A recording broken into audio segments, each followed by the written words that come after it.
பண்ணியா? இந்த அம்மா அன்னைக்கு கோயில் திருவிழால திருட்டு பையன் ஒருத்தன் வந்தான்னு சொன்னாங்கல்ல, அந்த பையன் இங்க வந்திருக்கான்.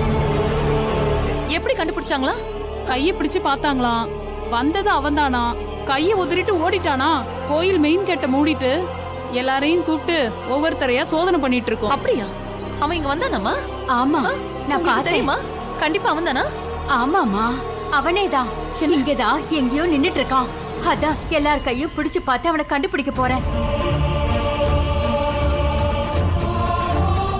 அன்னைக்கு எங்க வீட்ல இருந்த ஒரு முக்கியமான பொருளை ஒரு திருட வந்து திருடிட்டு போயிட்டான். நீங்க எல்லாரும் கொஞ்சம் கஷ்டம் பார்க்காம கொஞ்சம் ஒத்துழைச்சீங்கன்னா ரொம்ப நல்லா இருக்கும். தப்பா எடுத்துக்காதீங்க. எங்க கோயில் வந்து திருடு போயிருக்கு. அது எப்படி நாங்க சும்மா விடுவோம்? நீங்க கவலைப்படாதீங்க, நாங்க கண்டுபிடிச்சு கொடுக்குறோம். தம்பி, நீங்களும் கை கொடுங்க. அண்ணன், இந்த தம்பி வேண்டாம். இவர் என் கூட வந்த பையன். கண்டிப்பா இவரா இருக்க வாய்ப்பே இல்ல. எல்லாரையும் கூப்பிட்டு சோதனை பண்ணும்போது நீ மட்டும் என்னப்பா கைய கொடுப்பா?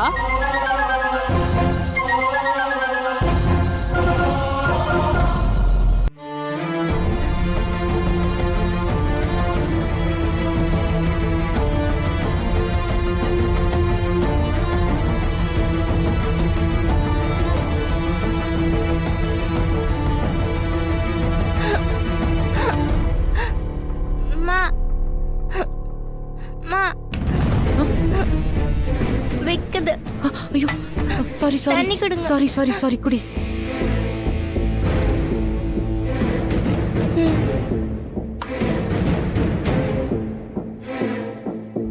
இப்படி இருந்தா இனி நீங்க பேசவே மாட்டீங்க. நீங்க உங்க ஃப்ரெண்டுக்கு கால் பண்ணி தாங்க, நான் பேசுறேன். ஏன் அவங்களுக்கு எதுக்கு கால் பண்ணணும்?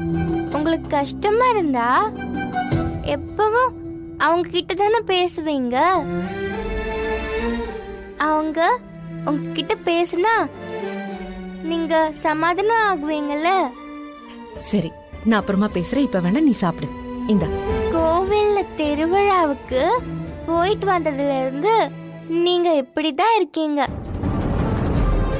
என்கிட்ட சரியாவே பேச மாட்டேங்கிறீங்க.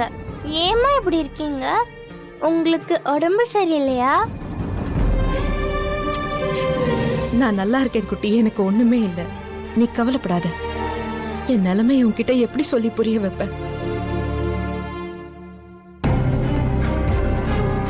அது வந்து என்னப்பா யோசிக்கிற? கையை கொடுப்பா. அப்படியே தயங்கி நிக்கிற. கூட வந்து புள்ள